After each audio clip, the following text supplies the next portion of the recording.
When I lost this weight, I looked like a different person, really. But what I learned is that, okay, I was a pretty big guy before. Now I'm down to 170 pounds. Let's see what the body can do on fruits and vegetables. Let's see what's possible. That's when the experiment began. I said, okay, I'm getting rid of all of the supplements that I took, all the whey protein powders. Let's get rid of the eggs. Let's get rid of all of that. I even tried supplementing with human growth hormone and testosterone when I was in my 20s. So that was a catalyst to probably some of the health challenges. As I thought that might be a way to go. So I dabbled in that area for a little while, and that didn't turn out very well for me. I gained a bunch of weight, and I had a lot of body fat. I was a big guy, but I wasn't healthy. I was very unhealthy.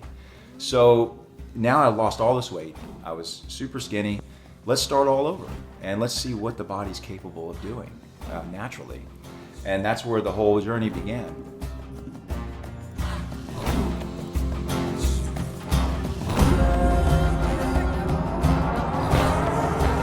That was Ian Myers, and this is the Yogi Triathlete Podcast. Welcome back to episode 99 of the YTP. This is the place where every week we share stories of people looking, finding, and living their purpose. This pod is a limb of its mothership, Yogi Triathlete Holistic Performance, one-on-one triathlon and run training, plant-based nutrition, mindfulness, and meditation is who we are. Our tribe is growing every week, and we're fired up to have you all along for the ride. This podcast is a unique medium of connection that allows us to come together and share in the stories of life experience. And I'm super pumped to let you all know that the show must go on, and it will go on. Kathy, Tina, Mike, Lauren, Jamie, Gary, Mary, and Lupe are all the latest YTP community members to speak up and make it known that they want this podcast to continue. And so it is. Thank you so much, everyone who pledged this month. We continue to welcome additional pledges from listeners who feel in alignment with making a monthly contribution. $5 a month gets you access to podcast previews, extras, and exclusives. $10 or more a month gets you access to pre-recorded yoga classes with BJ and I. So go to patreon.com/Yogi Triathlete to become a patron and access all your exclusive content. And thank you from the depths of our souls for making a statement and answering our call so that we can all continue to make a statement in this world. I believe that we're all here to leave our mark, to unearth our gifts, and uncover the bravery it takes to share those with the world. This is the Awake and Ready Life, and our guest today is for sure living the warrior way, and it all started with one step into the unknown. After 30 years of not eating vegetables, not a one, not in 30 years, not even with every trick in the book that his parents pulled out for him, Ian Myers refused and pushed against the very plants that are now his purpose in life. Pre-diabetic with high blood pressure and signs of heart disease were the news he received in his 20s. And a list of pharmaceuticals were the answer, according to his physician. But just like those vegetables, Ian refused and left the doctor's office that day wide awake and determined to find another way. This is exactly what he found on his own, without help, taking one step after the other into the unknown. He left his world behind. Literally, he upped and moved to Denver from Atlanta. And while not giving anything else up, he added one good thing in a day. It was from this one good thing a day that everything changed, and from which everything that didn't serve him anymore, from food to relationships to thought patterns and behaviors, naturally fell away, leaving Ian completely reinvented with a total renewal of health and vitality. Today, Ian teaches and empowers people with the necessary tools to live a healthy lifestyle and maximize their human potential through plant-based eating, exercise, and developing a healthy, balanced mindset. We cover so much about nutrition in this episode that we neglect to even touch upon the fact that Ian is also a dedicated yogi who is currently in training to become a teacher of Kundalini. I think you'll all agree that after listening to today's show, he is for sure repeat guest material. He shares his story, his knowledge of the healing benefits of botanical herbs and intermittent fasting, which BJ and I have been doing for years, but after this conversation, we've taken it to the next level. So without another moment passing, I just want to say that I am so fired up to share with you today the completely transformed, open-hearted, lean plant muscle machine that is Ian Myers.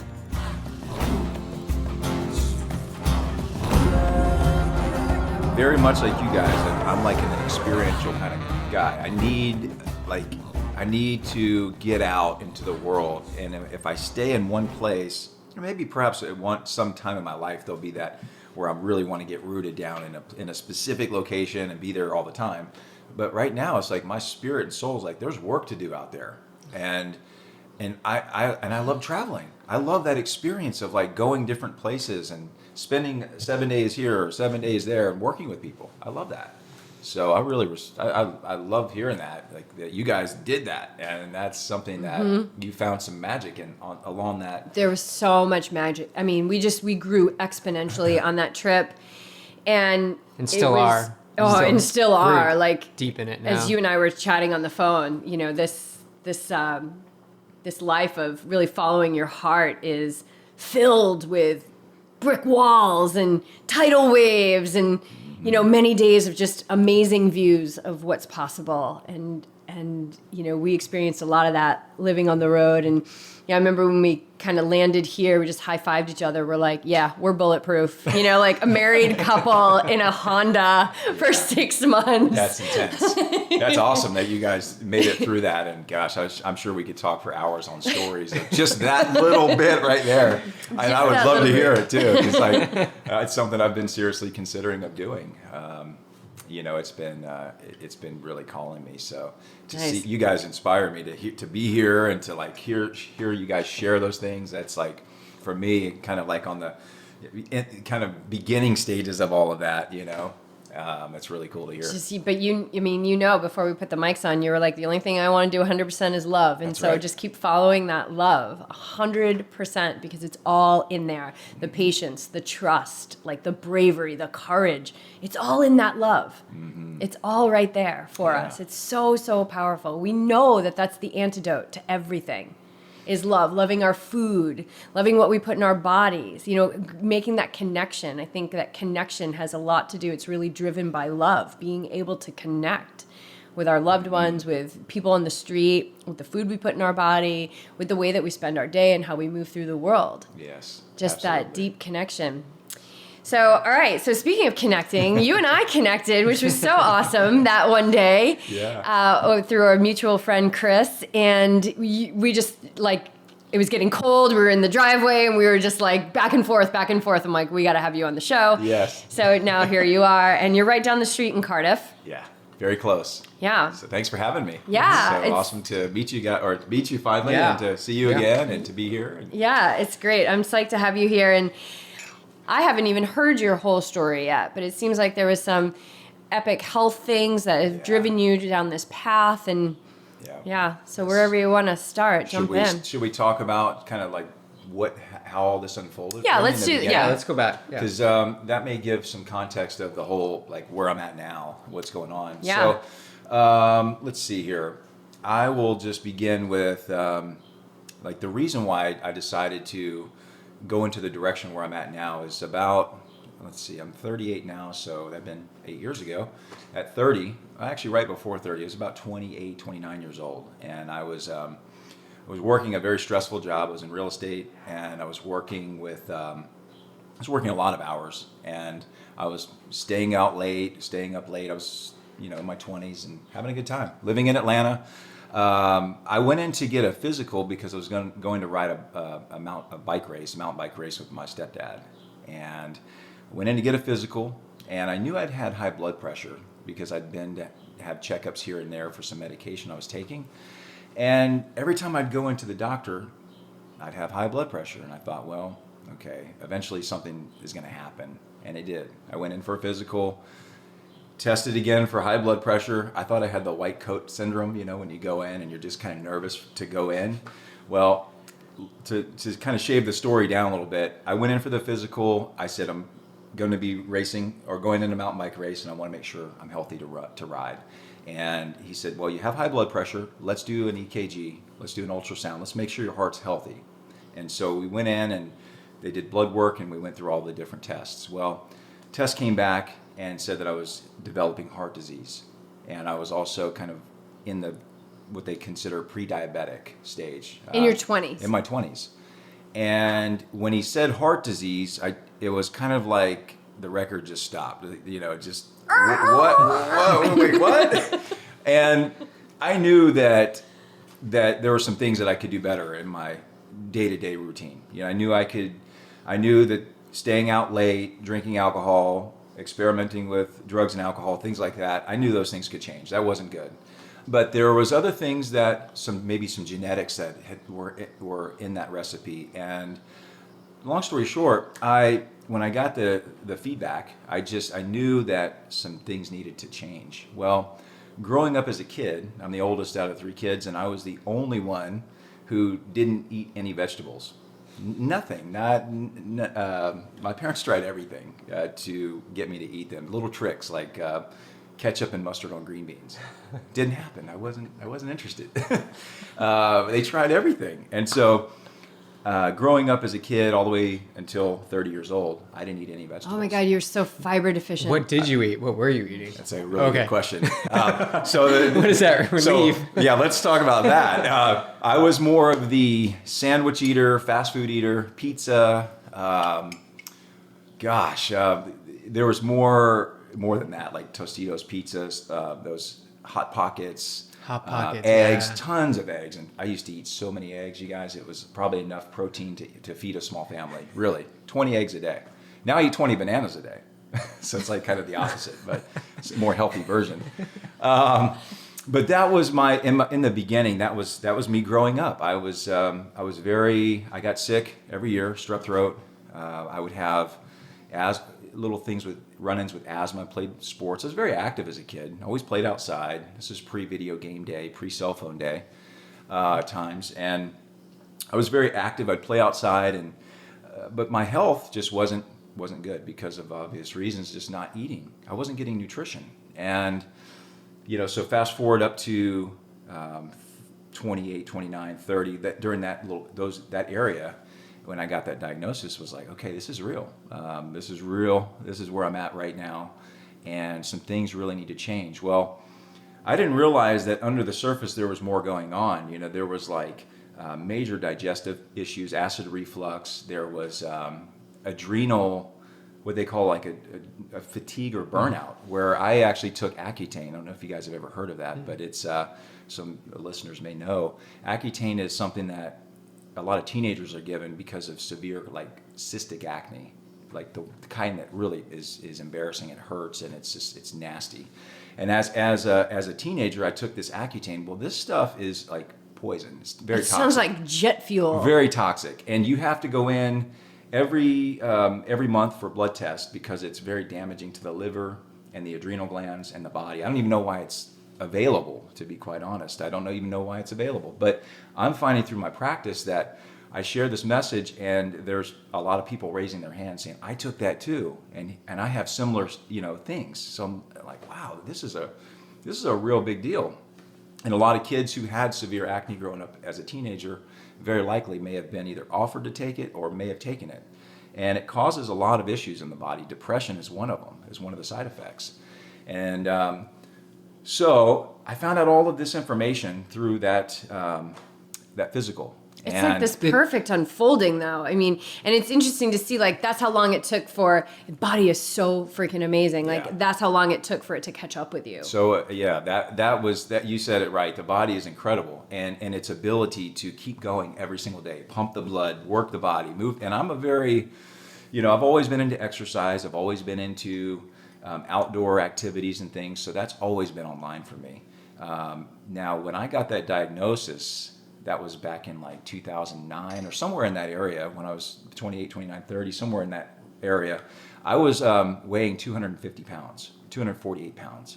I now weigh 190, and I actually lost 75 pounds, and I'll explain why and how I did all that. But that's part of the whole journey too. But when I got that diagnosis, I was, they said, here's your options. You can take medication, high blood pressure medication for heart disease, and for the pre-diabetes. Like, they said, if you don't make some changes, you're going to have to go on insulin down the road. And so it was a wake-up call. And first thing I did was start to research and I found out online that there were people who were healing themselves or their body by going plant-based and raw specifically, like eating foods in their natural state. And the doctor, at that time, that wasn't an option. Oh no. Yeah. This is self-induced research, Yeah, right? this was, I said, I don't want to take medication. I wasn't interested in that. High blood pressure medication at 29, 30 years old just didn't seem right for me. It didn't feel right. And I knew that there was something that I could do. I just had hope there. So my intuition led me to, like the computer, like let's start looking up. And, when I got into that whole looking up and researching phase, I also realized that I needed to change my lifestyle. It wasn't just like, I saw that people were healing their body by going plant-based, and that made sense, but I thought, well, I don't like vegetables, so I don't know how that's going to work for me, And the other thing was that I knew my lifestyle it needed to be changed. There were some things that just needed to change. I just lost my father in 2008 to a car accident, and had a little bit of extra money on the side that I inherited from the inheritance that I could use. And so I actually kind of pulled the plug on my life in Atlanta, and I moved to Denver, Colorado. And Denver, Colorado was where everything happened. I went there, kind of retreated for like 8 months, didn't worked on myself. That's where the research really took off, and I started finding out people were, juicing. That was what changed the whole thing for me. Was juicing. Actually I saw this man making a video on YouTube, and he was talking about the benefits. That's what got me, is he was talking about all the benefits of juicing fruits and vegetables in their natural state and what the difference was from cooking them. And I instantly was like, I got to do that. Went out and got a juicer. I didn't go on a diet. I just actually added juicing in to my daily routine. I still was eating the eggs and all the other things. But in the beginning, I just committed to the daily juicing habit. So you just added one thing. One thing in. That was it. Because I didn't like vegetables, so it was like I wasn't interested in salads. This is a new format. This is a new. Excuse me. This isn't a new. You getting the cacao choke? Getting the cacao choke. Oh, it's so. But it's just a new formula of the juice. Good stuff. Yeah, it is good stuff. But it's a new way of looking at the vegetables. So maybe that sort of opened you up to. This could taste good. Could taste good, yeah. And it took away the textures, because when you juice, all the fiber's gone, the textures are gone. Right, so you still have a fiber issue at this point. Exactly. There was still that going on. However, just getting the nutrition in was like what I was interested in at that time. And so I just, I added a 32-ounce juice. It was something like apples, carrots, ginger, lemon, something simple that was sweet and palatable. And I did that every single day. And about between the 3.5 and 4 month mark, literally everything just came online. It was almost like I woke up from this like deep sleep where my taste buds, I actually started craving salads. So when I would go into the grocery store, I had to learn how to shop for greens and vegetables and produce. I didn't, I was just kind of getting that from going in and shopping for the carrots and the apples and stuff. I started to get in this good routine, and I started craving the greens. I hadn't been putting them in because of the flavor was so bitter.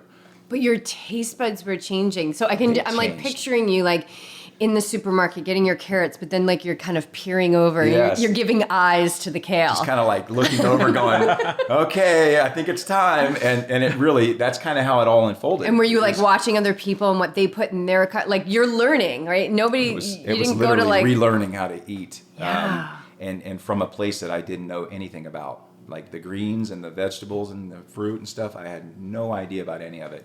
I had never even tried guacamole or real salsa. I had never had it because it had bits of, things that I wasn't like onions. If something had onions on it, I was not going to eat it at all. I would send the hamburger back, say, make another one without onions because I can taste it. I was that picky. You had some hard lines. You were like that I can too. totally relate to that. I had super hard lines, like food couldn't touch, and it had to be specifically the way it was cooked had to be proper. And yeah, I was super I'm so super glad I'm picky. not alone here. No, you're not. No. But it's amazing. It's amazing where we are now. Like Yes. my parents are probably like shaking their heads, like, oh my god, I can't believe now he's eating vegetables. And look at him now; he's thriving Right. on these plants and these vegetables and fruit, and and that's it. I got a powerful glimpse in on how powerful foods are at that point in my life because I was still eating the eggs, I was still eating the fish and things like that. But through that daily 32-ounce juice, everything changed. And that was it. So I knew right there, I said, this is powerful. And if I could come from 30 years of not eating vegetables and disliking them to actually wanting to explore, and like I was excited for it. It's like, this is amazing. I couldn't believe it. And so I said to myself, I'm going to be teaching this at some point in my life because this has totally changed everything for me.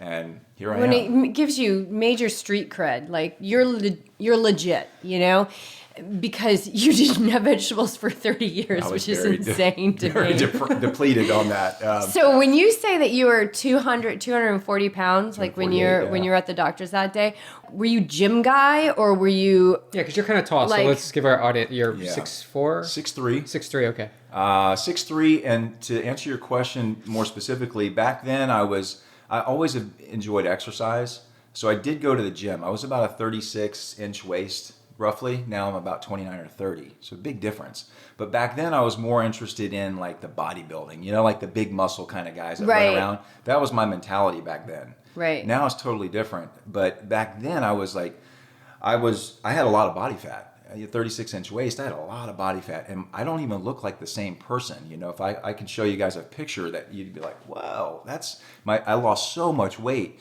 And in the beginning, when all this started, I actually lost 75 pounds. So, and that took about a year, between 9 months and a year, and I lost a total of 75.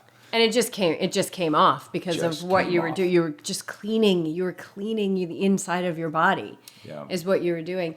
So when you packed up and left from Atlanta, because this is all sounding really good. Like you had the wake up call. I mean, was it as smooth of a ride as it seems like it was? Or were there times where you're like, oh, I want to go back and party and have my late night tombstone, a little bit of drug, a little bit of alcohol? Totally. It was not all butterflies and rainbows. There were definitely points where I had, you know, the glimpses and thoughts of like, oh, what would it be like to go out downtown in Denver? I don't know where I'm at, but what would it be like? Or what would it be like to go back and see my friends again? And I had a lot of that back and forth type of thoughts and thinking going on. What I noticed and what I can share is that as I started to clean up my body, my consciousness and my thoughts and things started to get more clear. And I started to have a different experience. I didn't feel like the same person. I was in a relationship at the time. And after the first 12 months of being there and this whole transformation was taking place and I lost all this weight, our relationship ended because she wasn't with the same person, you know, who she had initially been involved with. So we went our own separate ways, and that was hard for me too because I was feeling lonely. I was kind of scared. I didn't quite know. I knew I was feeling good and things were changing, and it felt good, so I kept going. Yeah. And I learned a lot from all of that. Well, I think that's a huge testament to the vibration of food that we're putting in our bodies. How powerful that is, that physical nutrition. We always talk about the physical nutrition and the mental nutrition. Yeah. But just cleaning up the vibration of your body. Because if you're talking Hot Pockets and things, that is a very low vibe. And as you're putting in now all this living food, this amazing living food into your body, it's not putrefying, dying flesh. It's not coagulated mucus. It's none of these things anymore. Right. That your vibration is now like it's breaking through and it's getting higher. And when that happens, people will fall away. It will happen. And it just kind of happens naturally because it's, you know, like attracts like, right? So if we live in fear, we're going to attract fear. And you know, as the vibration gets higher, we're going to attract more of that around us, you know? And like there was time when my vibe was going a little bit high and BJ was having a tough time and his was going a little bit low. And I was like, all right, I just trust whatever is going to happen and it's all going to resolve to good because it always does. Whether that means he keeps going low and I keep going higher and then we move apart, but then he moved up higher, and thank God you excel very quickly in your spiritual growth. So yeah, but that's what happens. Like, it's such a testament to the vibration of the food that we're putting in our bodies. And every time I drink like a green smoothie or like I'll go down to Choice and get like their beet chia juice. I'm like, this is inside me now. Yeah. Like I am bright green on the inside. That's exactly. How amazing is that? It's amazing when you put that kind of high vibrational, high water content food, fruits, vegetables in the body. It hits the cells and just it has a ripple effect through the body, and it feels really good. Yeah, and juicing is a great way to just mainline it right into your system. I think that was probably a really good move that you did to receive that kind of change. Natural, instead of a multivitamin, it's like you're getting all of that. Yeah. And as I started to go into it deeper with like more greens and different types of varieties and all, I started getting even more balanced, because then I was getting more of the minerals, more of the amino acids, and the things that carrots and apples and ginger just don't have. So getting those leafy greens in was really just helped to push me over the finish line. And then was the other stuff falling away was as you started the juice, because you just added one juice a day. So I think that's important for our listeners to hear. It's just like you just add one thing. We talk about simplifying it, just add one thing. So as you did this, other stuff was slowly started falling away. Absolutely. And what I didn't mention yet is that I actually took it a step further. I went into, I found these videos on YouTube from Dr. Robert, M-O-R-S-E, Robert Morse. He's a naturopathic doctor in Florida. Well, he has these videos. He's got thousands of videos. So if you have any kind of things going on in your body, you can go to his channel, type in something, whatever it is, and it will give you you'll have a video for it. He almost sounds like a Michael Greger. You know, Dr. Michael Greger, Nutrition Facts? Very, very probably similar as far as like what their message, how their approach is. Yeah. They have something for everything, and they can help you guide you through. He's more of a detoxification expert. He's a naturopathic doctor, but a master in herbology, and really specifically focuses in on detoxification. So I watched a few of his videos, and it started making sense. And by that time, I was already doing the juicing and was eating more, almost probably 90% raw at that time, salads and smoothies and greens and green drinks. So the next step was finding this doctor and talking about healing your body through botanical herbs and fruits and vegetables. So that was my next step.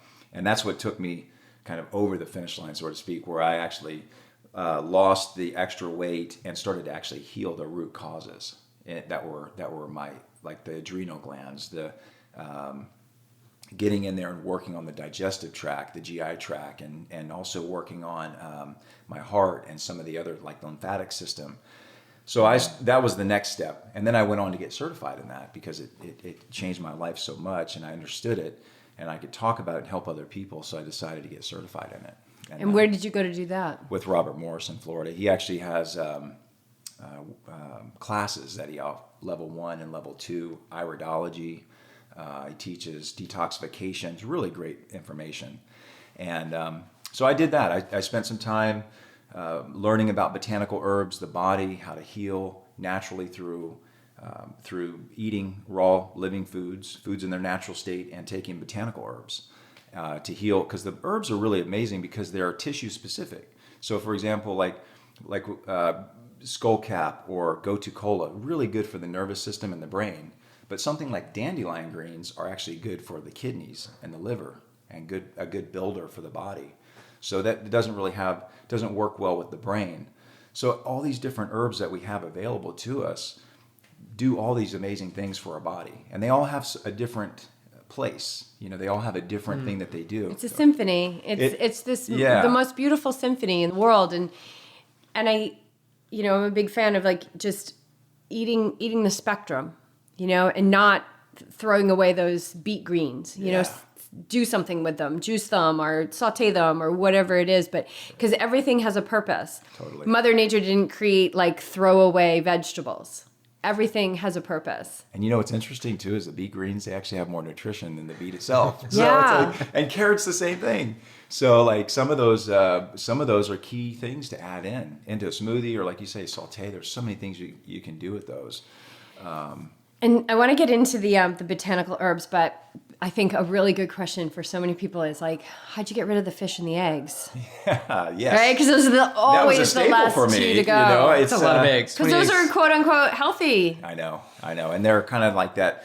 Well, it's not animal. It's not. It comes from an animal, and there's that gray area in there too. Mm-hmm. But to answer your question, what I had to do is I had to lose all of that weight, get super skinny, where people, my family and friends were saying, "Are you sick? Are you okay? We're worried about you." And I said, "No, I'm detoxifying. I know what I'm doing here. The body is like a sponge. It absorbs all these toxins and mucus and things like that. So when you're dropping weight, it's like wringing out that sponge. You're getting rid of all And the you toxins. were wearing layers of Of it. toxins. So when I lost this weight, I looked like a different person, really.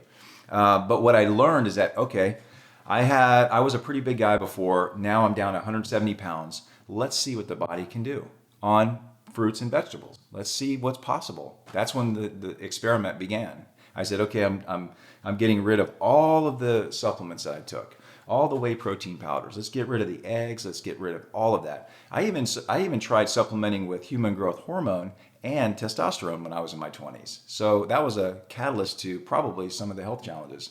As I thought that might be a way to go. So I dabbled in that area for a little while, and that didn't turn out very well for me.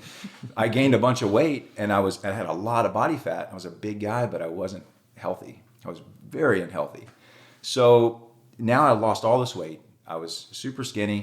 Let's start all over, and let's see what the body's capable of doing naturally. And that's where the whole journey began.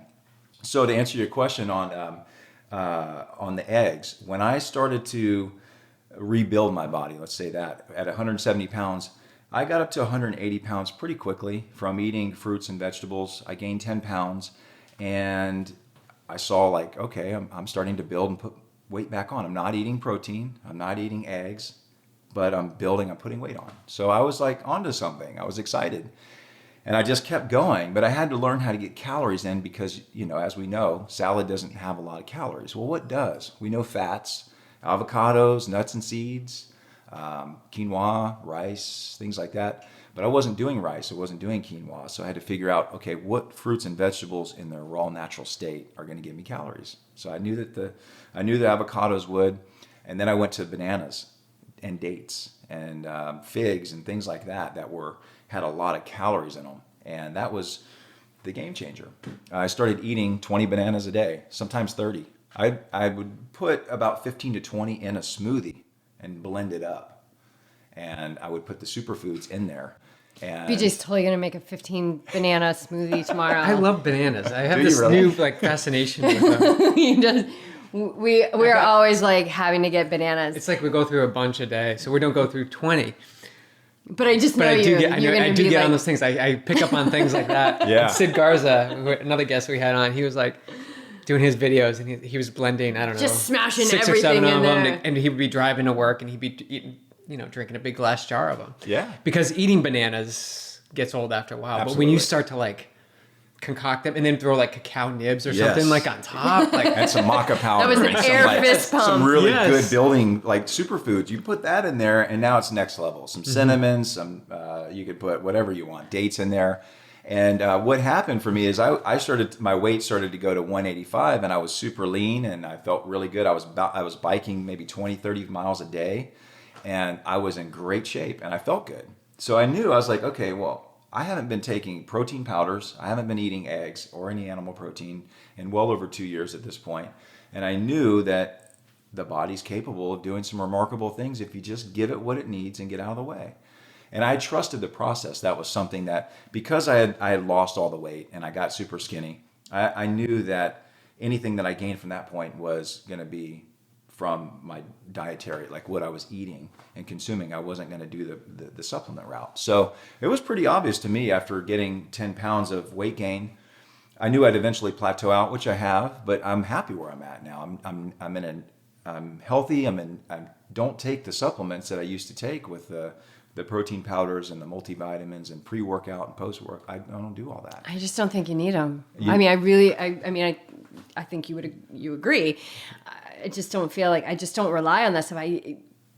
There's Superfoods. miracles in the food that we can eat, that we Yes. have available to eat. And then if you're in an area that doesn't have a farmer's market down the street, like I do, get frozen. Like Right. it's get the flash frozen, because that's going to freeze in those nutrients better than, getting kale in November in Maine. And something I'll also mention too that was really important is that I actually did a lot of work on my stomach and bowel and GI tract in the beginning. So I helped to increase my absorption ability. I was Oh, that's malabsorbed. huge. I could eat 4,000 calories in a day and still not feel nourished and satisfied and satiated. And now I can eat a huge salad and I'm like, I'm good. I don't. So how'd you do that? I actually detoxified. I use specific herbs, which, this is what I teach now is I help people get on protocols of, specific herbs to take to, depending on what they're going through, what their challenges may be. And it's a process, a building process. But just like I went through,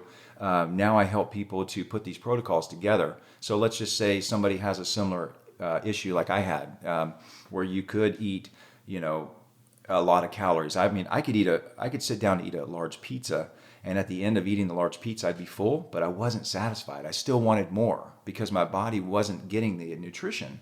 And now it's like I can eat a big bowl of salad and maybe not even finish it and feel good, like satisfied. 1 or 2 avocados in there, and I'm good. So the part of what I did though is I took some botanical herbs for stomach and bowel, GI tract, and I supported the rest of the body with other various herbs and things to just help the whole body holistically heal and get stronger. So I could absorb, because really it's not about how many calories that we eat that's important. What's the most important is like how much that we eat that we actually absorb.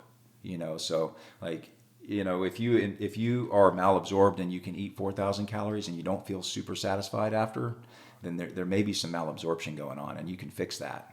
That's the good news. And I'm pretty sure you wasted a lot of money on supplements. Sure, tons. You weren't absorbing $200-300 anything. a month. Oh, you were a supplement easy. guy. Yeah, I was big into it. I knew everybody at Vitacost and like the, You had like your Vitacost GNC. card. I was Yeah, ready every month. I didn't go to GNC anymore. I didn't need that. I had Vitacost and some other. I can't bodybuilding.com. Oh, they loved you. They loved yeah. you. Yeah, it was a big shift in the way I did things. But I can tell you now, now I make my own herbs. I formulate, encapsulate, different herbs for building, herbs for the liver, herbs to support the brain and nervous system. I'm getting into that's kind of the new thing for me now. But I also use Dr. Robert Morris's herbs because that's what I used in the beginning, and they're really good. So it's always fun to use his stuff too. But there's definitely ways to heal yourself, from things like that. Were you, so through this whole process from Atlanta to Denver and getting down to the 170 or 170 was where you got down to. Are you lifting? And is this still part of your lifestyle? Like this is... I kind of let the lifting go. When I moved from Atlanta to a new city, I was not a member of a gym. I was in a new place. I didn't really get out much. I was kind of more of an inward journey rather than working out. What I did start doing is I bought a bike and I started riding. I got out because Denver has some amazing concrete bike trails. Mm-hmm. And I just would ride from where I lived, and I would just go when I first started, my he was a cyclist. I said, how do you suggest, give me some tips here. What can I do right now to get started? He goes, just set your timer for an hour and go ride as far as you can for 30 minutes and then come back. So I did that. And I found that I started building and I wanted to push it a little bit more. Next thing you know, I'm riding, 20 miles in an hour, no problem. And so I was excited. But that was about the most. Now I do pull-ups and push-ups and calisthenic stuff, but it was mainly about the riding. And that just really made me feel good. It was like being a child again. When like you're exploring. Outside, you're getting vitamin D, you're in nature and you're filling your body with good stuff. Like this is all just a good shift. It was great. I wish I had some videos. I wish I would have been in that mode back then. I didn't know anything I was terrified to make videos and do anything publicly back then. Because you were still getting rid of that low vibe. Yeah. Right? I was definitely that's all coming low up vibe stuff. from those times. So, but I learned a great deal, and that's why I do what I do now is to share. Yeah, because I know that there's others out there maybe on a similar path or looking for answers and like really wanting to come up. So you kind of get them more on a fast track and help them. Well, I think the gut health is huge because people are waking up to the fact that, they can eat whatever they're eating, like as healthy as they want, but if they've got a gut issue that's just not being healed, that you're throwing your money down the tubes and you're not absorbing and you're getting your malnutrition. Like we are the fattest, most hungry, malnutritioned country there is.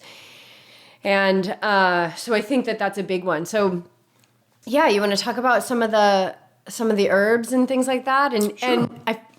and this is coming up for me. Like people might think like, oh, well, they're herbal supplements. They're still supplements. Yeah. I can explain a little bit on the Yeah. differences there on what the major differences are. And one thing, so like with the botanical herbs versus like supplements, I mean, many of the supplements are synthetically made, or they use a lot of isolated chemistry. Like they'll use vitamin A or they'll use vitamin C, and it's a lot of isolated chemistry. And what happens is we don't even know what's in a lot of these because it's not really a regulated space. It's unregulated, and you can put, there's a lot of gray area with supplements too. And there's a lot of fillers that they put into protein powders. To find a really good one is just challenging. They're definitely there, and I know there's some good companies out there. But the difference with botanicals is that they come from the plant itself or from the root itself. They're extracted from that. The process there's many different ways you can ingest a botanical herb, such as like dandelion greens. You guys have probably seen dandelion greens in the store market where you can get them just in their whole food form. That's one way to get them, and you can juice them, put them in salads, put them in smoothies. They're great. They have more protein, by the way, than spinach, which is great. So that's a natural way to get it. Now you can dry it, and then you can get it down into a powder by dehydrating it, or you can use it into a tea form. You can also dry it and then put it into in grain alcohol, and you can create a tincture with the herb. But these herbs are really powerful, and they're kept pretty much in their natural state. There's not a lot of fillers. There's no fillers actually going in with these formulas.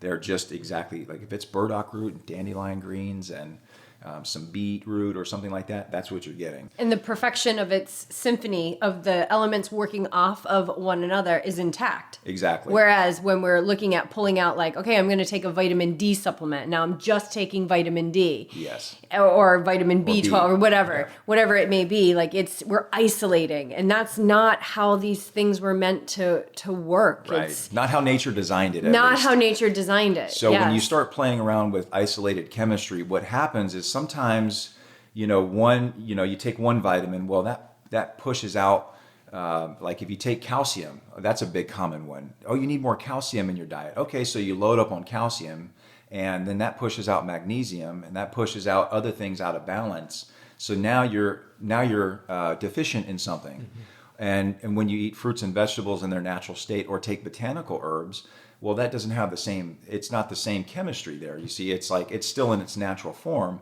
hasn't been altered, or you're not adding isolated chemistry in there. So when you take those herbs, and they know how to interact in the body and the cells. It's not foreign. There's no isolated chemistry, or the body knows how to utilize it. So that's the benefits of supplementation versus, or the not benefits of, depending on how you look at it. But that's a real major difference between supplementation and using botanical herbs. So it's more of a natural key. If you need something, let's just say you need some minerals. Okay, well, what could give us minerals? What do we have? What are our options here? Well, we know that things like seaweeds, kelp, things like Irish moss, and there's certain vegetables or sea life vegetables that can give us a ton of minerals. Shilajit is something that is full of like fulvic acid, and these are natural things, pine pollen, stuff like that. Some really remarkable things that we have access to that we can get that'll provide our minerals for us. Or if you need anything else, we just look to the fruit and vegetable world, and that's how nature kind of designed it for us. So you've healed yourself from Dr. Morse's, botanicals and the detoxification and all of that stuff. And now you're like feeling like this pull, like that you want to create this. And you just know in your heart that this is what you're supposed to do. You're supposed to be teaching people and all that. How do you even start? How do I start? This is a good question. I talked to somebody, actually. I have a reset that's coming up that's going to be starting in a few weeks. It's a 7-day reset cleanse, and it's based around eating plant-based living foods, or foods in their natural state. So it's a really good opportunity for somebody to go in to learn how to and be supported on how to do this over 7 days, and kind of get their toe wet into it, and be supported and get education and information.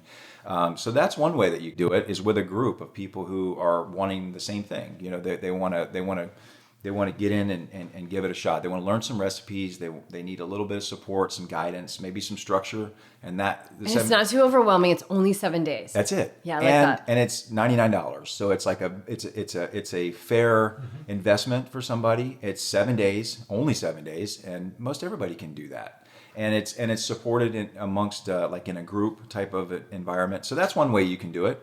The other way is like almost like I had this conversation with a gentleman earlier who is going to do the reset, and he had some questions about it. So I called him and we had a quick chat, and he said, well, I'm wondering what happens after the 7 days. Like, what am I going to do? I said, that's a great question, because everybody has the same question.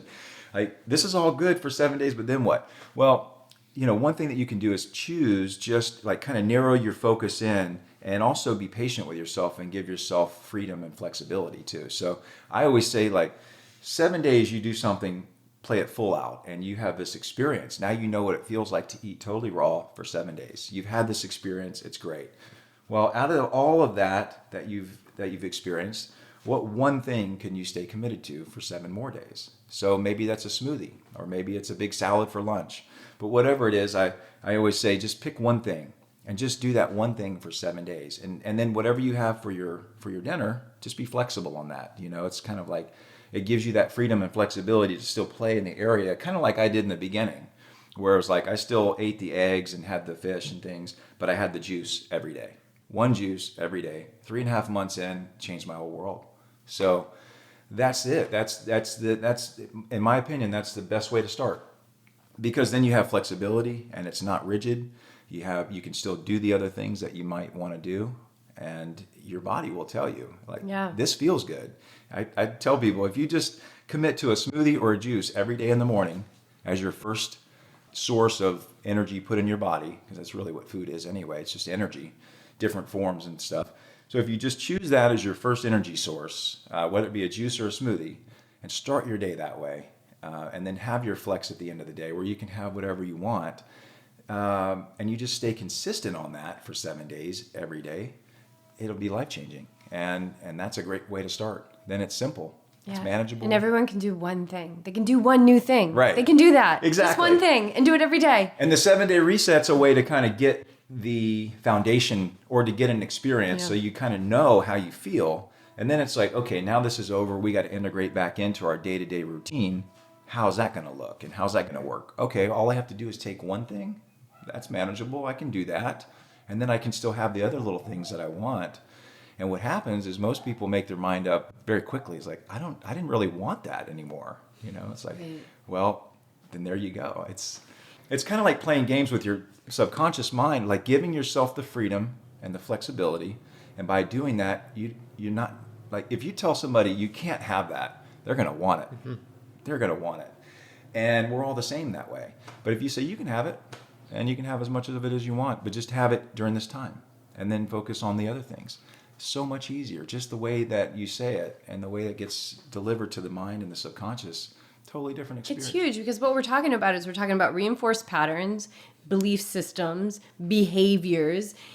What happens is, which is what happened with you, which is what happened with BJ and I, is like those neural pathways start to close off as these new ones open up. And your body wants to be healthy. It doesn't want to be unhealthy. It doesn't want to have heart disease. It's always organizing towards health.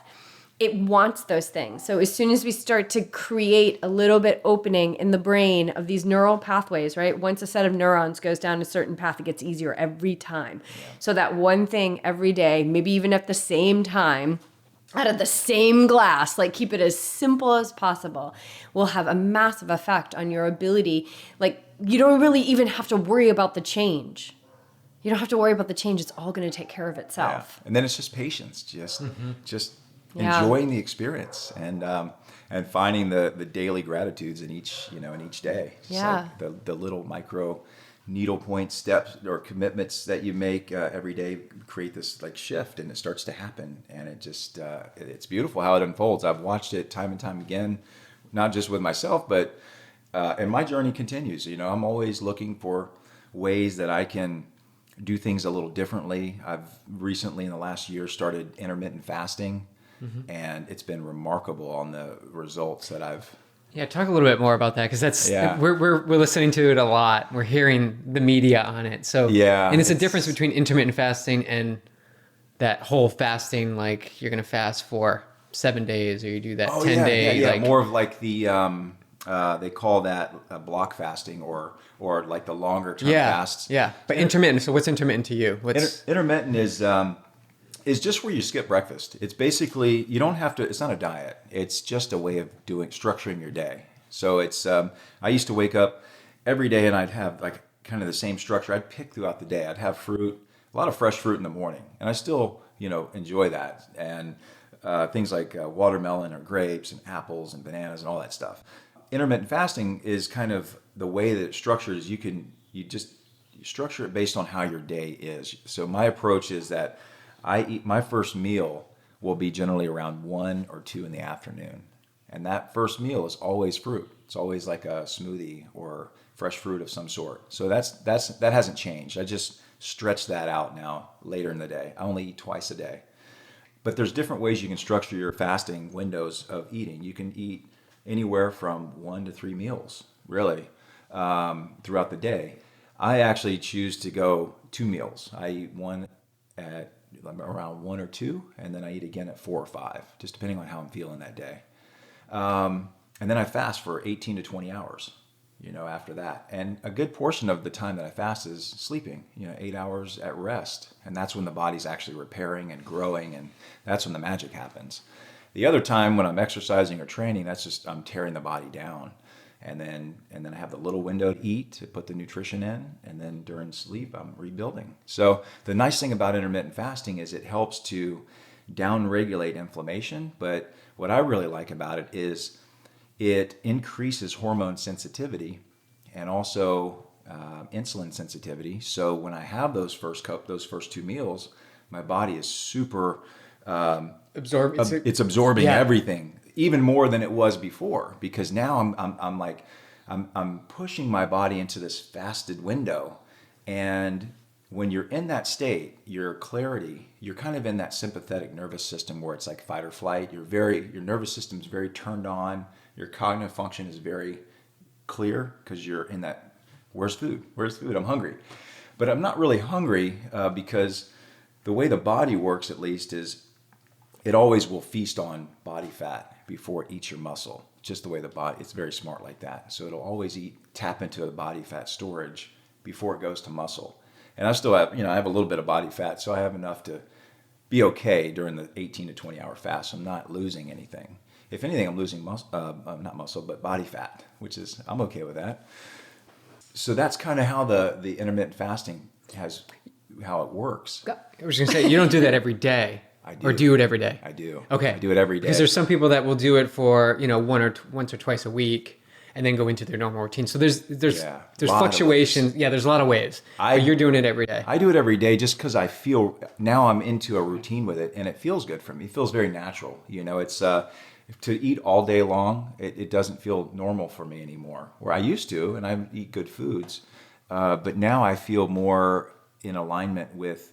Some days I'll break the fast a little early, sometimes 11 or 12, and I may have a few extra meals in the middle in the window, but I still start the fast again at like 8 or 9 sometimes. So it's not a perfect, I don't do it exactly the same way every day, but generally speaking, about 98% of the time I'm doing 18 to 20 hour fasts every day. And then if I feel called one day just to break it early, I'll do that. I just listen to my body, really intuitive with it.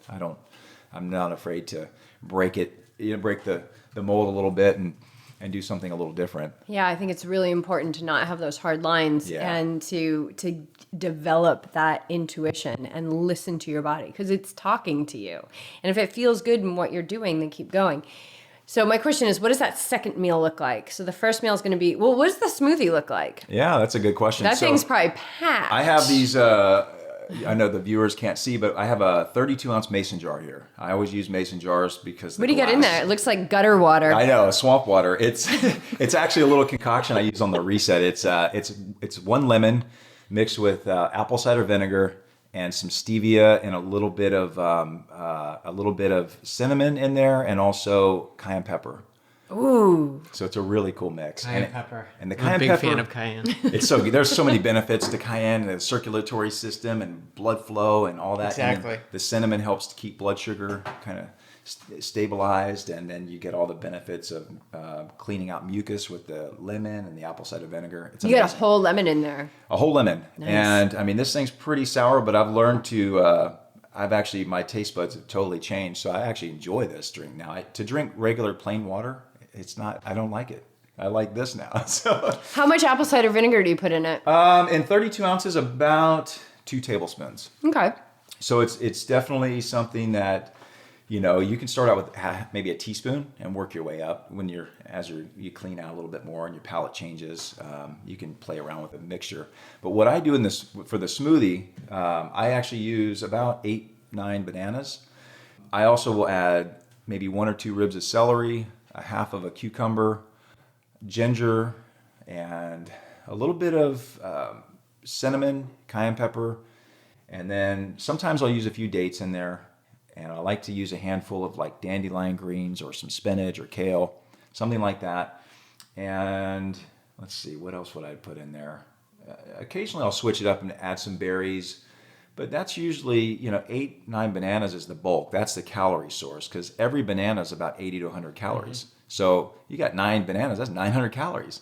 So that's a lot. And most people, for somebody who's maybe not 190 pounds, or active, it probably wouldn't be the best recipe. I would say for a lot of guys on the reset. Please note. Yes, I want to say that because I made a few videos early on when I was so excited about my smoothies, and I was Jam in those bananas. Yeah, people are like, I'm getting fat. Yeah, so I want to say that on the reset, I always make a point to say, okay, this is the way I do it because I've been doing this for a while now, and this is what works for me. However, I'd start with 1 or 2 bananas. That's a safe way to go. And that's 200 calories if you use 2 bananas. And then you can add a cup of berries in there. That's another, 80 to 100 calories. And then, if you add a rib of celery or half a cucumber, you're getting in some good nutrition. 200, 300, 400 calories. That's quite a bit. Something I've also started putting in is soaked and sprouted buckwheat. Have you guys ever used buckwheat before? We have. We cook it. We cook it for our dog. Have you ever sprouted it? No. Oh, this is good. So when you take buckwheat and you soak it overnight, that washes the acidic residue off, and then you can strain it. And once it's strained, you just let it sit in like a strainer overnight, and you rinse it twice, once in the morning, once in the evening. And you let it set overnight, and generally maybe even into the next day, where you give it a rinse again the next morning. And it'll start to grow these little tails on them. And when that happens, it actually goes from a dormant state into an activated state. So now all the nutrition, the enzymes, all the good stuff that's in there is now activated and ready for consumption. Isn't that amazing how that it goes dormant to coming back alive? Yeah, again? Same is true for nuts and seeds, like cashews and chickpeas, things like that people use a lot. If you take time and soak them and sprout them, you'll activate the nutrition, and when you consume them, then you'll get all the nutrition. If you eat it in its dormant state and you don't soak it and sprout it, then you'll still be able to eat it, of course, but it's not going to be the same experience. You won't get all that nutrition. It'll just be like kind of just going through the system. Sprouting's so easy. It is easy. So it easy. just takes, just like with anything, it's like the first time going in the gym, you go in, you look around like, oh my God, this is terrifying. It's a scary experience. But you soak and sprout things, it's the same thing. You look at it, it's like you don't know what you're doing, and you're like, is this even going to work? And very doubtful. And then after you do it a couple times and you've seen that, you know how it works, it's so easy. And then it just becomes like built into the routine. So I like that. yeah, it's that. Yeah, we're gonna be sprouting and having like 9 banana shakes. We're gonna have the dirty jar water. We're having the dirty jar water. Yes. And You know we are too. Yeah, I know. We're gonna be on know. Amazon soon, looking at jars. I'll be checking in with you guys. And Oh, say, yeah, hey, we're how's gonna it be going like, over there? We're look gonna at buy how- that box of bananas at Smart and Final. Look at how dirty my water Go to is. Jimbo's. They'll give you a deal if you buy a box. They'll give you like I think 10 or 15 cents off. So if you buy them in a big box in bulk, then you can let them. What I would always do is just let them set and ripen. Yeah. So they actually get the brown spots on them. That's the best. That's when they're ready to be consumed. That's when they're in there. They're just ready to unleash. because they're in their simple sugar state. Then they go from being like more of a when they're green and yellow, like bright yellow, they're more acidic, and they're also they're harder to digest. They're harder for the body to break down. So because they're still in like the starch state. But when they go to the little brown spots on them, then they go into their simple sugar state, and that's when the nervous system, like, it knows exactly how to process that, and it does it with ease. So that can also help people who may eat bananas and feel bloated. After that, sometimes they're eating those green or those really bright yellow bananas, and they don't necessarily have the best experience there. Try shifting that and switching that, going to the bananas with brown spots, and see if that doesn't. Yeah, I would imagine that just breaks down. It's just more bioavailable for the body. Exactly. Just a little bit softer, easier to absorb. Yeah. We may have to buy a box of bananas. I've been wanting to do Today. We've Damn it. We'll get a picture of you guys with the Totally. walking out with a big box. You're gonna you're gonna get questions on Well, that we just too. get so fired up about getting even healthier. Because I know there's no limit. I know there's no limit because I've seen us like continue to get healthier and healthier. And I think we get into, as so many people do, we get into modes of different things that we're doing. And we're busy athletes. We're building an empire. And so let's get into like a good smoothie mode. The next step is breatharianism. No eating. No, just kidding. Who's that guy? Ray Cronies? Do you know Ray Cronies? I don't know the name. I would look him up. He's been doing all this crazy stuff. He was a NASA scientist, and he helped. Penn and Teller. Remember Penn and Teller, the comedian guys? That might be dating. Did he do that? Yeah, he helped Penn lose like all this weight. Anyway, he's so into fasting and understanding the body, and so he'll fast for like 20 days. He'll do like a 20-day fast. Do water, and I think he takes like one maybe small supplement, but he says it's worked for him. But he's a NASA scientist, so he's coming from that scientific. He's very much an intellect. Yeah. That would be somebody great to team up with, because I'm very much into the like seeing what's possible with the body, and actually, as an athlete, getting to see the physical changes and the things that happen with the mind and all of that, as my own experiment, right? And now. I don't know that I enjoy actually doing small fasting windows, like 3 to 4 days, but I don't do it like every single month. Mm-hmm. I'll do it a couple of times a year, but 20 days is that'd be a real journey to see what happens with the body then. And I think as intermittent fasting can be a great tool to clean up, to downregulate inflammation and to just help with healing and getting healthy too. You're talking about 20-day fast and everything, and in my mind, I'm thinking like, oh, that's amazing. Like we're making our body work in a really good way, right? I know it's always organizing towards health, but not everybody's going to have that perspective, and there may be some people that are really fearful. Like, if I don't have breakfast, then I'm not going to be able to do my run, and I'm surely going to fall and break a bone. So, what do you have to say about the fear factor that goes into like playing with your body a little bit and discovering its ability to heal and to organize and be healthy and work a little bit? That's a good question. I think being curious, just maybe take it on as, okay, today I'll try skip just stretching breakfast out a little bit later. That's what I'll try doing. I work with a group of guys when I'm not coaching and doing this. I like to fill in with some friends of mine in construction. So sometimes I work around a lot of other guys who don't eat plant-based at all. These guys are, typical some construction workers who eat, just gas station sandwiches and things like that, and who some of them like to cook meat on the grill.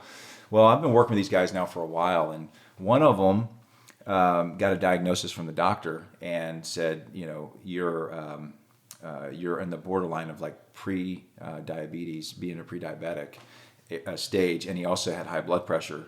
And so I noticed that he started bringing salads and started kind of like going in this direction. Some of the things I would share and talk about, and he used to kind of make little jokes about things, and here he is now bringing salad and fruit in the morning. And so I started to share with him a couple of things, and I talked about intermittent fasting. Well, he started doing it, and he's like, okay, so I can't eat until 10. I said, well, you can eat whenever you want. This is just, it's not a diet. So you can, if you want to eat early, you can. I gave him the freedom to do it. But he said, no, I'm gonna say 10 o'clock. So he stretches it out till 10 o'clock. And after a couple of days of doing this, he's like, I actually feel really good. I had plenty of energy. So, but in his mind, he's thinking like, I'm starving. He had that, but I'm there talking to him and everything's fine. You're okay. You're not going to die. But I just helped to keep him. I gave him the freedom and flexibility to have food if you want it. It's there.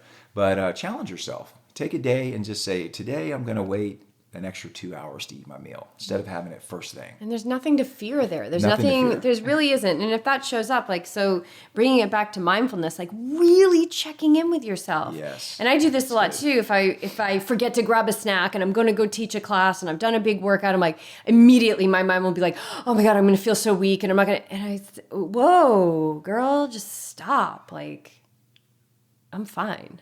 Like right now, I'm totally fine. Like just take I've got everything I need. What's really cool is that the body, a lot of times when we get hungry, we're actually dehydrated. So if you drink 10 ounces of water with lemon, if you can get it, and maybe some apple cider vinegar, a lot of times those hunger cravings go away. And then it's just knowing, this is a really key thing, it's just knowing that your body will not eat muscle first. It'll always eat body fat.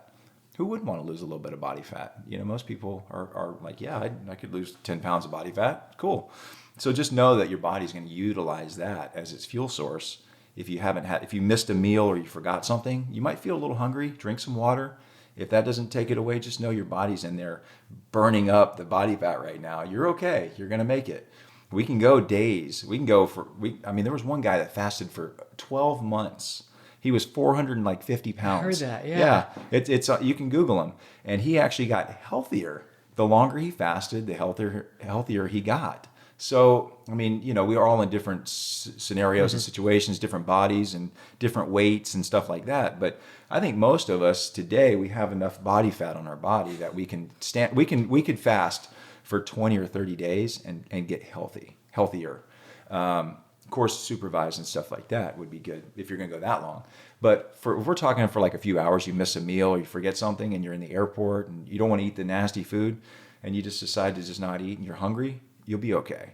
Nothing's going to happen. Yeah, like I teach a 6 a.m. class, and we usually do our first workouts are fasted, and we've been doing this for years. But I think we could extend it even a little bit longer. But like I teach a 6 a.m. class, and sometimes I wake up and I'm like, oh, I'm hungry, and I'm like, I'm not hungry. So I usually make a cup of green tea, and I drink the tea, and I teach the class, and I come home, and now I've been up now. If I'm teaching at 6, then I'm up at 4 so I can meditate. So now I've been up for 3 or 4 hours and I haven't eaten yet, and I'm fine. Yeah. See, you're already doing the fasting already because you're in that state. And then if you stretch it out a few more hours, like 6, 7, 8 of those hours are sleeping, and then you wake up 3, 4 hours. That extends you out to like. That could be like almost 8 or 10. That could be like 10 or 11 hours. Mm-hmm. And then if you just, before you go to bed, if you start like after your last meal, say it's like 6 o'clock and you start fasting then, you could easily do 16 hours and not even miss a beat and probably feel even better.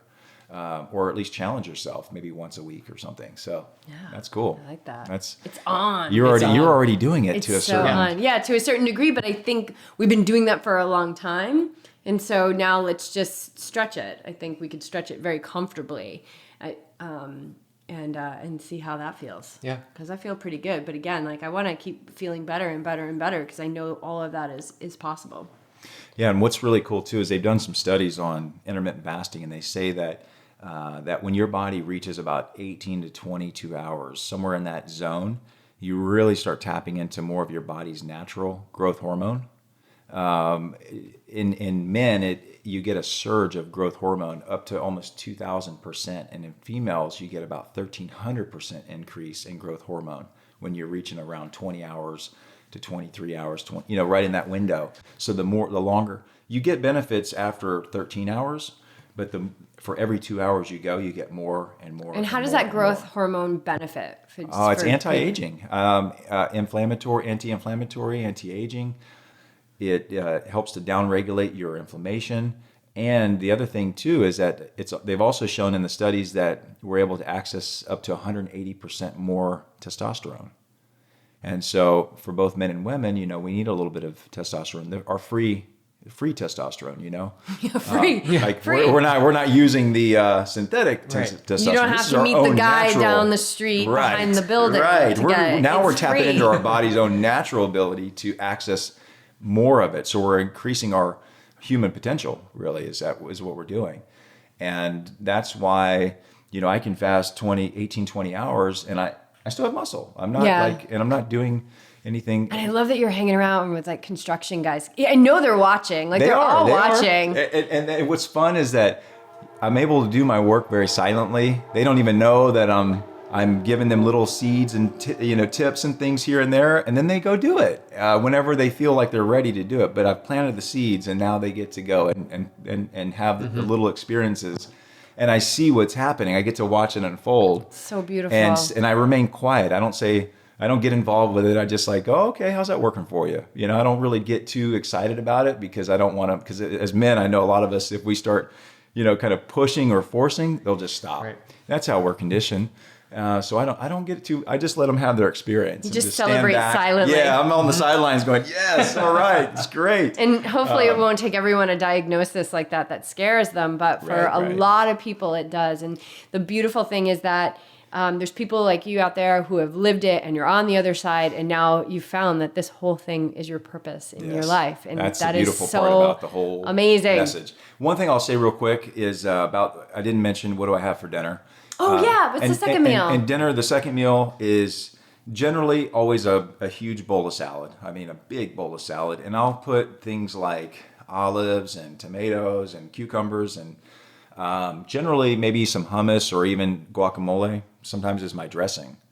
I'll just use like 2 avocados and I'll put that as my dressing with a little lemon or maybe some balsamic vinegar. That's the best dressing, avocado and lemon. So good. So and good. Simple, and it's natural. So maybe some salsa. Sometimes I'll add on a little bit of salsa. But wait, where do you get your protein? That's the question. I know. I'm listening to smoothies. I'm not hearing any protein. I'm not hearing any beans. I'm not hearing any tempeh. Yeah. So here's a couple of things that I'll share. So when you mix a banana with a date, that's a complete protein source. A banana and a date. Now, it's not about with the protein. It's not that. So we're talking about plant-based proteins here that are easy to digest, easy to absorb. All fruits and vegetables have some amount of amino acid in there. Some very small, and some more larger amounts. So like leafy greens, I mentioned dandelion greens. That's a really great source of amino acids. Things like hemp seeds, hemp powder, alfalfa, chlorella, spirulina, moringa. What else there's, did I say alfalfa? Yeah, alfalfa powder and juice and stuff like that. So I make these capsules. I showed those to you guys earlier. The green capsules. They have reishi mushroom. They have astragalus, spirulina, chlorella, and alfalfa powder. And alfalfa is used they feed that to racehorses to kind of bulk them up. It's really good fuel. And, that's what I take for the amino acids or the protein, to build, because those have all of the amino acids to support the body. That's what I've been taking, and it's and then I get a variety of greens in. So on my salad, it's like butter, lettuce, and spinach, and sometimes a little bit of kale, things like that. But the protein or the amino acids come from the like the chlorella, the spirulina, stuff like that. And you're making these botanical capsules. Now, I know you want to take these to market eventually, right? Yeah, that's the idea. So you're playing with them now. We've got a couple that we're going to pop. Yeah. And for brain and nerve, and the other one for, I think I'll do that before a workout. Like if you were going to take that before or after. I would take it after, because during the workout, you're kind of depleting your body will utilize that after. You'll be really, especially if you train in a fasted state, when you get done, your body will just absorb all of it. So a lot of times I won't, I'll work out at 5 a.m., but I won't eat until 1. So I'm like, my body's super hormone sensitive and insulin sensitive. When I have that first meal, it's absorbing everything. So that could totally backfire too for someone that's totally absorbing and they go and have like chips and like the bad food, right? Because their body's going to absorb all of that versus going for a super salad. Yeah, that's it a could good work question. negatively, right? Yeah, I would say that definitely making the choices on whatever your first meal is. Like, be really- let's go for as good as like, don't go for a pizza or something. Yeah, Go don't for be your like a first meal. fasting junk food junkie. This is intermittent fasting is something as a tool. It's not really a diet. It's more of like a tool. It's something that you can implement into your daily routine or weekly routine to just enhance your own body's natural function and to help, decrease inflammation, things like that. So it's not really a diet. It's just a structure, way of doing things. Well, and it's kind of a cool way, if people get stuck on like it's too expensive to eat this way, where am I going to get moringa and all that? Yeah. Well, it's kind of like you get a lot of bang for your buck because you're soaking up the food so much. You're maybe down to a couple meals a day, right? You're getting a lot of bang for your buck. Absolutely. So speaking of like moringa and astragalus and all of that, like where can people find this? And because I know not all sources are going to be Quality. Yeah, quality. That's good. So like where do you get yours? I actually order mine online. I go through a couple of different sources. If I want a formula, let's just say, if I'm detoxifying my body, which I do periodically throughout the year and pretty much all year, it's a lifestyle for me now. I will, if I'm not making it myself or if I'm working with a client, I'll have them go and purchase the formula from like Dr. Robert Morris. You can go to his website, which is a holistic health club, and you can order them there. Or you could go to something like, what's the name of that? mountainroseherbs.com.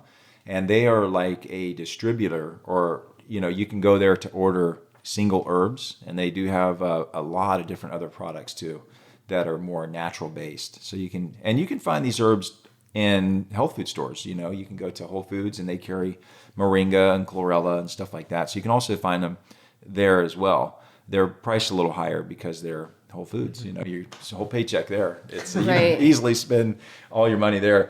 But places like Mountain Rose Herbs is a great place to find things at a little bit more of a little more savings there.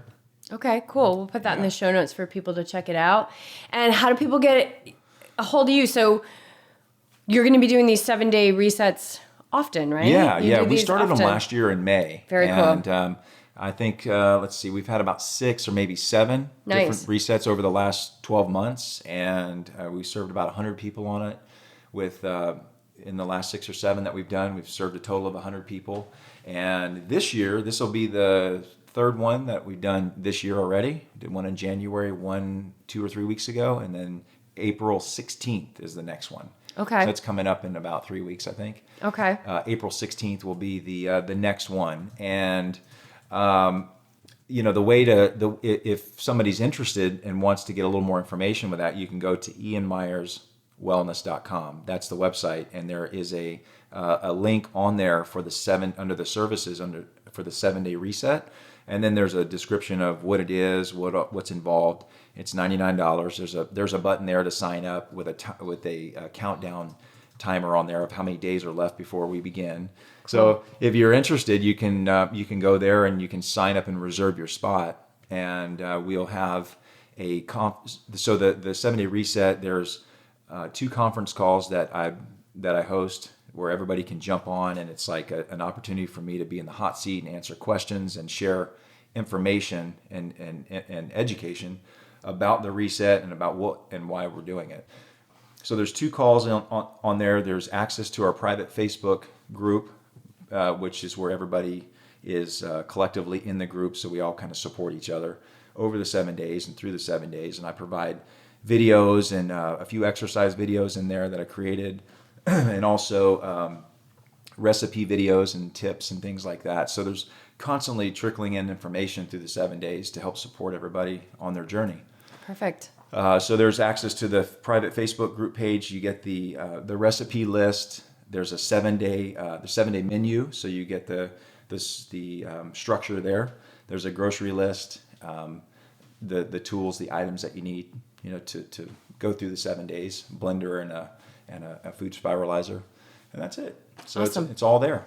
Awesome. It sounds like a screaming deal too. I think it'll be a great one for people to check out. I think those jump starts are so wonderful. You can just get a download of information, see what's working for you, taking one thing with you, that you can continue to do and incorporate in your life. Absolutely. Awesome. I think you're right on that. It's just just something that you can stay committed to for a short window of time to have an experience, and then you can, take it from there. Just one day at a time. What's next? Just one day at a time. That's right. That's awesome. And we're going to have to have you back on the show because we didn't talk anything about meditation and mindfulness and your 10-day retreat that you went on. Because when I saw you, I think you were going on one. Yeah, the 10-day Vipassana, the silent meditation. All That's right. definitely, let's do that. We'll talk We're going to have to do a part 2. Because there's some good information. There's some good nuggets about meditation and this is what you teach as well with your practice. And also this could be a really good opportunity to share a little bit on my side of things on some of the experiences I've had there too. I'd love that. Because mindfulness is huge Very big. in creating change because change can only happen in the present moment. Exactly. It can only happen there. And there's a good hour right there that we can really dive into some really good stuff. So I'd be very excited to come back and share a little bit. Yeah. That'd be great. Oh my God. Thank you guys for having me Yeah, here today. it was so awesome to Absolutely. have you here. Thank you so much. Thank you.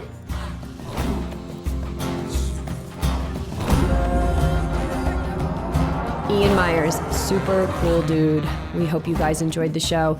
Definitely check out the blog post for the links to connect with Ian and sign up for his 7-day reset starting on April 16th. I love this model. 7 days is so not overwhelming. And knowing Ian, you are going to be getting huge bang for your buck. This guy is a wealth of information and an asset to anyone who gets to work with him. As I mentioned in the intro, Beej and I have been lengthening out our fasting timeline up to 17 hours so far.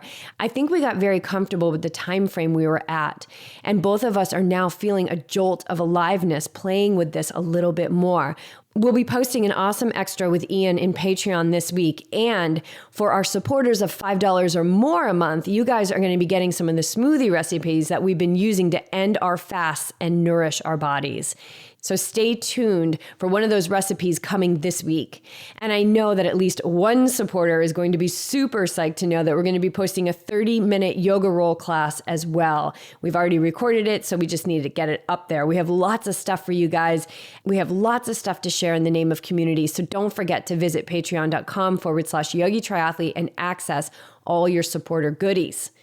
If you guys are racing Oceanside 70.3 or you have peeps who will be in town, spread the word and join Beej and I at Endurance House on Friday, April 6th at 9 a.m. for our mindfulness and athletes talk. No fluff or craziness, just straight up tools to get your mental game on point. It's free and open to everyone. Bring the family. There'll be takeaways for all humans. All right, cool, you guys. Thanks so much for tuning in, using the Amazon banner ad, supporting on Patreon, buying the Yogi Triathlete Cookbook, leaving reviews on Amazon and Apple Podcast in support of the high vibe that we are all spreading across the globe. This community rocks, and we are honored to be at the helm. Continue to show up every day, you guys. Show up every day for yourself, your family, your friends, the animals, the world. Never underestimate your impact. You count. You matter, and you are here to reveal, love, and share your gifts in this life.